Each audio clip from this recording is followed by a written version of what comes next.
Hello everyone, कैसे हैं आप लोग। हम लोगों ने पिछले वाले टाइप में किया था पोटेंशियोमीटर, तो कुछ और इलेक्ट्रिकल इंस्ट्रूमेंट्स जो बाकी हैं हम उन पे कुछ इंपॉर्टेंट क्वेश्चंस हैं वो कर लेते हैं। तो हम पहले शुरू करते हैं वोल्ट मीटर और टाइप 16 क्वेश्चन हम रखते हैं वोल्ट मीटर पे। तो वोल्ट मीटर क्या होता है समझ लेते हैं पहले। गैल्वेनोमीटर एक करंट सेंसिंग डिवाइस है जो कि स्मॉल करंट को सेंस कर लेता है, और साथ ही हम कह सकते हैं ये स्मॉल वोल्टेज डिफरेंस को भी बता सकता है।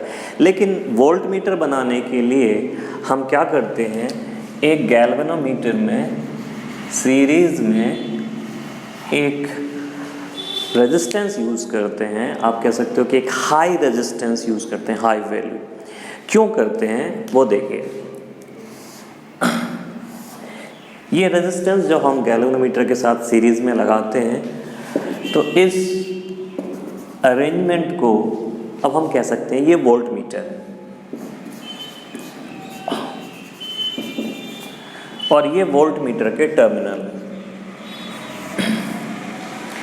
किसी सर्किट में किसी दो पॉइंट के बीच में हमें पोटेंशियल डिफरेंस मेजर करना है। तो वो दो पॉइंट हैं ये ए और बी। मान लो ये कोई सर्किट है, यहाँ से कोई करंट आ रहा है, ये करंट आई है। आई का एक पार्ट यहाँ जाएगा आई जी, और बाकी बचा हुआ पार्ट आई माइनस आई जी ऐसे निकल जाएगा, लाइक दिस। तो ये जो पार्ट आई जी है ये वो करंट है जो वोल्ट मीटर में जा रहा है, आप कह सकते हैं। तो आई जी को कम होना चाहिए, क्योंकि जो गैल्वेनोमीटर है वो बहुत कम करंट को सेंस करता है। ज़्यादा करंट होगा तो वो डैमेज हो जाएगा, ख़राब हो जाएगा। तो आई जी को कम करने के लिए हम यहाँ पे रेजिस्टेंस को बढ़ा देते हैं। इस रेजिस्टेंस को बढ़ाने के लिए ये हाई वैल्यू रेजिस्टेंस यूज़ करते हैं, क्योंकि रेजिस्टेंस जितना ज़्यादा यहाँ पे होगा उतना करंट कम जाएगा इस तरफ, और ज़्यादा से ज़्यादा करंट हमारे मेन सर्किट में यहाँ पे रहेगा। तो इस वजह से हम यहाँ पे हाई वैल्यू शंट यूज़ कर सकते हैं। शंट कुछ नहीं, सिर्फ एक रेजिस्टेंस है। तो यहाँ पे ये नेट रेजिस्टेंस आप कह सकते हो G+S हो गया, और ये जो रिज़ल्ट आया, जो आप कह सकते हैं पोटेंशियल डिफरेंस जो मेजर किया वोल्ट मीटर ने, that is VA minus VB is equal to IG G+S। IG वो करंट है जो गैल्वेनोमीटर में जा रहा है, और G जो है वो खुद गैल्वेनोमीटर का रेजिस्टेंस है, और S जो है वो एक्स्ट्रा रेजिस्टेंस, जैसे शंट बोलते हैं, वो हमने लगाया हुआ है। तो याद रखना S जो है वो हाई वैल्यू रेजिस्टेंस है, हाई वैल्यू रेजिस्टर। अब वो हाई याद रखने के लिए आसान है, आप समझ सकते हो कि ज़्यादा करंट, ज़्यादा वो या रेजिस्टेंस होगा तो कम करंट उसमें जाएगा। तो इसको कहते हैं हम वोल्ट मीटर, और ये फॉर्मूला सीधा सीधा है वोल्ट मीटर की जो रीडिंग है, दैट इज IG G+S। सीधा इस फॉर्मूले पर सिंपल क्वेश्चन आता है कई बार। अब इसमें एक ड्रॉबैक होता है वोल्ट मीटर में। ड्रॉबैक ये है कि जो हमने मेजर किया VA माइनस VB वो एक्चुअल से थोड़ा अलग होगा। रीज़न, क्योंकि एक्चुअल करंट का एक हिस्सा वोल्ट मीटर ने खुद ले लिया। तो जो करंट फ्लो हो रहा था इस सर्किट में, अब उससे करंट जो है वो उससे कम फ्लो हो रहा है। अगर मैं कहूँ यहाँ से यहाँ तक इक्विवेलेंट रेजिस्टेंस कुछ था, मान लो R, तो इतना पोटेंशियल डिफरेंस था VA माइनस VB जो हमें मेजर करना था। तो अब हमें जो मेजर किया actually, that is I minus IG into R, यानी एक्चुअल से कुछ कम मेजर किया। तो ये ड्रॉबैक है वोल्ट मीटर का कि हम एक्चुअल मेजर नहीं कर सकते, कुछ ना कुछ एरर वहाँ ज़रूर रह जाएगा, क्योंकि सर्किट के करंट का एक हिस्सा वोल्ट मीटर खुद ले लेगा। तो इसका मतलब ये है कि कुछ एरर वहाँ पे रह जाएगा। अब वो एरर कम से कम है तो अच्छा है, 1% से भी कम है तो हम ऑलमोस्ट सही बता पा रहे हैं। ये जो एरर है वो पोटेंशियोमीटर में नहीं होता था, वहाँ पे ये प्रॉब्लम नहीं होती, ये ड्रॉबैक नहीं था वहाँ पे। तो यहाँ पे आप कह सकते हैं कि VA minus BB IG G plus S। अब इस क्वेश्चन जो आता है इसमें बहुत सिंपल सा आता है। यहाँ पे आपके पास कितने वेरिएबल्स हैं, 1 2 3 4 में से कोई 3 दे दिए जाते हैं और चौथा वेरिएबल पूछ लिया जाता है। एक सिंपल सा क्वेश्चन आता है। और कभी कभी ऐसा क्वेश्चन भी आता है कि एक वोल्ट मीटर है जिसका इंटरनल रेजिस्टेंस इतना है, इसको हटा के एक दूसरा टाइप ऐसा हो सकता है कि एक वोल्ट मीटर है और इसका इंटरनल रेजिस्टेंस कुछ है। तो आप फिर ऐसे मत सोचिएगा, इंटरनल रेजिस्टेंस का मतलब वहाँ पे हो गया total G plus S value, अलग से मत सोचना GS। तो अभी आप इसको यूज़ कर रहे हैं तो आप सर्किट में जब भी यूज़ करें तो यहाँ पे टोटल रेजिस्टेंस सिर्फ स्मॉल r यूज़ करें। वो इंटरनल रेजिस्टेंस पूछ सकता है कि वोल्ट मीटर की रीडिंग इतनी है तो what is the internal resistance, तो वहाँ पे स्मॉल r जो है that is nothing but this G plus S and this current is IG। तो ये ध्यान रखें, अगर इंटरनल रेजिस्टेंस के टर्म्स में इस तरह से वोल्ट मीटर दिया जाए या इंटरनल रेजिस्टेंस पूछा जाए वोल्ट मीटर का, तो फिर आप ये G प्लस S की जगह सिंपली R यूज़ करेंगे। तो वो इंटरनल रेजिस्टेंस का मतलब total resistance of the volt meter. तो ये क्वेश्चन हो गया आपका वोल्ट मीटर पे। नेक्स्ट हम लोग करते हैं एमीटर।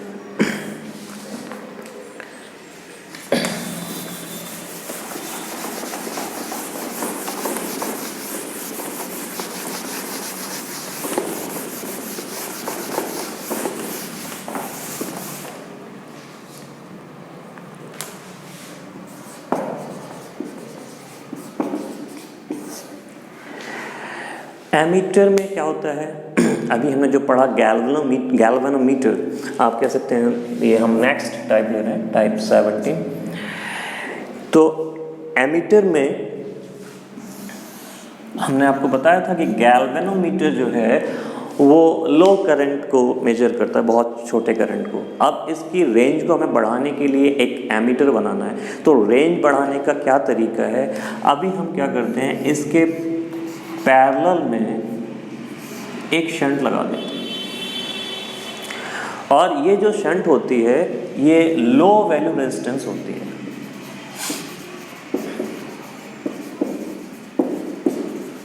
अभी मैं आपको बताऊंगा कि लो क्यों है। अभी ये जो टर्मिनल है, आप कह सकते हैं ये जो चीज़ बन गई इसको हम कह सकते हैं दिस इज एमीटर, और ये टर्मिनल हो गए एमीटर के। कैसे लगाते हैं एक एमीटर को, किसी भी सर्किट में हम सीरीज में लगा देते हैं। जैसे ये कोई सर्किट है ऐसा कुछ, हम चाहते हैं कि इसमें कितना करंट फ्लो कर रहा है, तो हम सर्किट को बीच में ऐसे डिस्कनेक्ट करेंगे और ये जो टर्मिनल है हम यहाँ पे लगा देंगे अपना एमीटर को, ऐसे यहाँ पे लगा देंगे। तो अब एमीटर का काम है Current को मेजर करना। तो हमने क्यों लगाया यहाँ पे लो वैल्यू रेजिस्टेंस, वो देखिए आप, ये जो करंट टोटल आ रहा है सर्किट में, इसमें इसका जो पार्ट गैल्वेनोमीटर में जाएगा वो है IG और दूसरा पार्ट शंट में जाएगा that is I minus IG।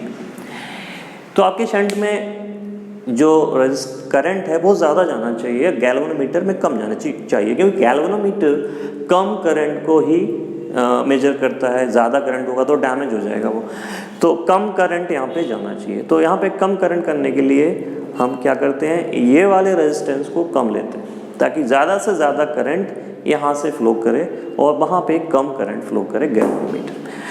तो ये हमने पैरेलल में एक लो वैल्यू रेजिस्टर यूज़ किया है।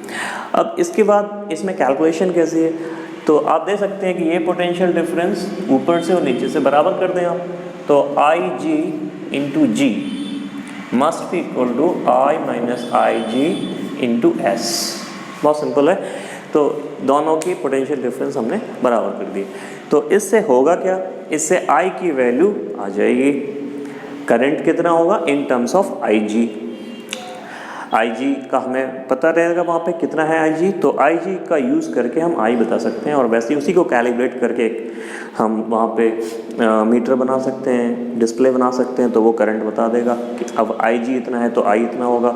हो सकता है हमारा IG 1 मिली एम्पियर था और I की वैल्यू, I की जो रेंज हो गई वो 1 एम्पियर तक हो गई या 3 एम्पियर तक हो गई, तो 100 टाइम्स हो गई या 1000 टाइम्स हो गई, तो वो हो सकता है, दैट इज़ पॉसिबल।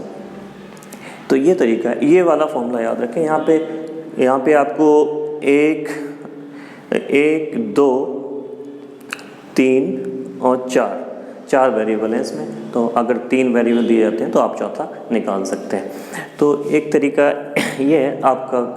और एमीटर में एक क्वेश्चन और आता है, कई बार वो कहते हैं कि एक एमीटर है और हमें उसकी रेंज को बढ़ाना है,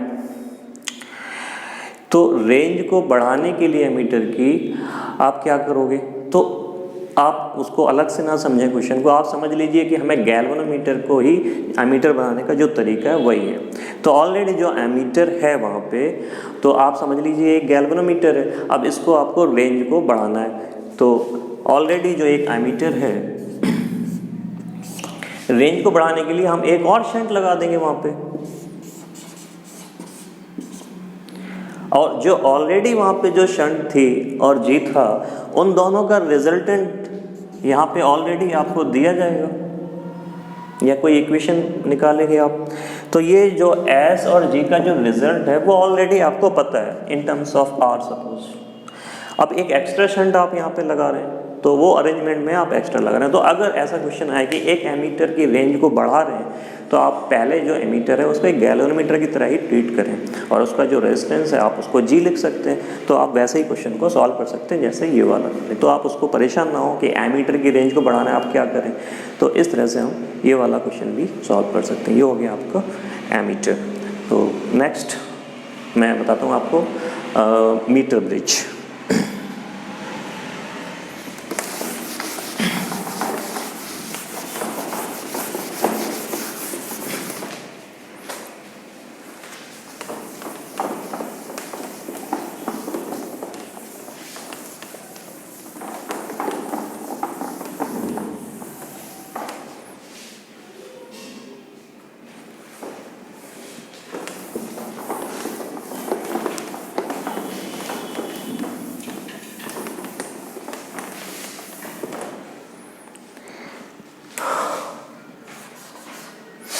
टाइप 18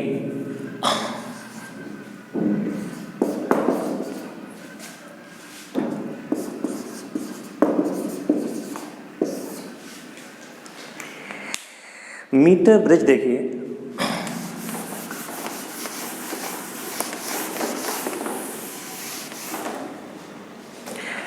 मीटर ब्रिज जो है वो बहुत ही सिंपल सा सर्किट है। इसमें एक वायर होता है जिसकी लेंथ 100 सेंटीमीटर होती है, आप इसका नाम रख सकते हैं AB। ये एक AB वायर है, इसकी लेंथ है 100 सेंटीमीटर। अब इसको हम ऐसे कनेक्ट करते हैं, यहाँ पे एक बॉक्स, यहाँ पे एक बॉक्स लाइक दिस, और यहाँ एक गैप नोट लाइक दिस। अब यहाँ पे एक jockey,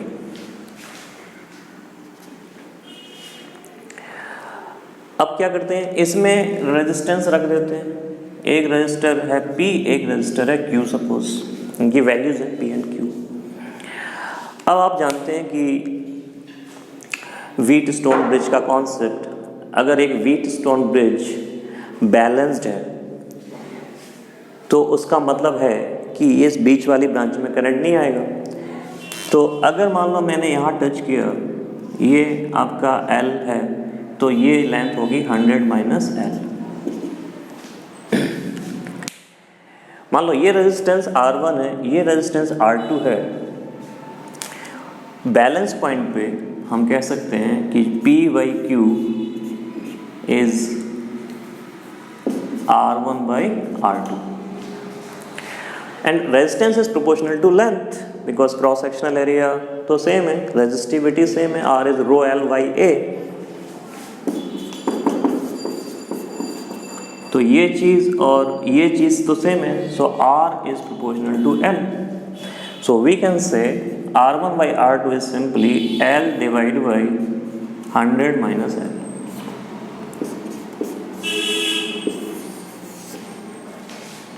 This is L and this is 100 minus L। तो जब भी आप यहाँ पे टच कराएंगे तो वहाँ पे मार्क्स बने रहते हैं, आप आसानी से देख सकते हैं कि ये कितना सेंटीमीटर है, 20 है, 30 है, 40 है, 50 है, कितना।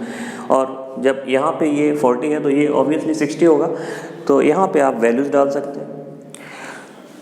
तो फ़ायदा क्या है इससे, कर क्या रहे हैं हम कर ये रहे हैं कि एक अननोन रेजिस्टेंस को और एक नॉन रेजिस्टेंस को यूज़ करके हम एक अननोन रेजिस्टेंस निकाल सकते हैं। तो मान लो P और Q में एक अननोन है एक नोन है, और ये L और 100 माइनस L आप आसानी से वहाँ पे मेजर करके ये वैल्यू डाल के, एक मान लो आपको P नोन है और Q निकालना है तो आप आसानी से वहाँ पे निकाल सकते हैं। तो मीटर ब्रिज का ये कॉन्सेप्ट है। क्वेश्चन कैसे आएंगे, क्वेश्चन ऐसे आएंगे कि वो कहेंगे कि पहले हमने एक रेजिस्टेंस लिया R1 R2, तो जो न्यूट्रल पॉइंट आता है वो 40 सेंटीमीटर पे आता है।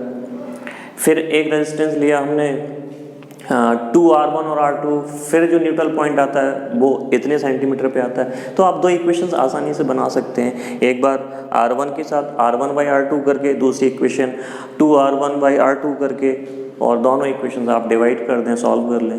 तो ये सिंपल से क्वेश्चंस आते हैं मीटर ब्रिज पे, बहुत आसान है करना। अगर आप फॉर्मूला, अगर आप ये चीज़ नहीं जानते तो आप छोड़ के आते हैं क्वेश्चन। ठीक है, अब हम नेक्स्ट टाइप करते हैं इसमें।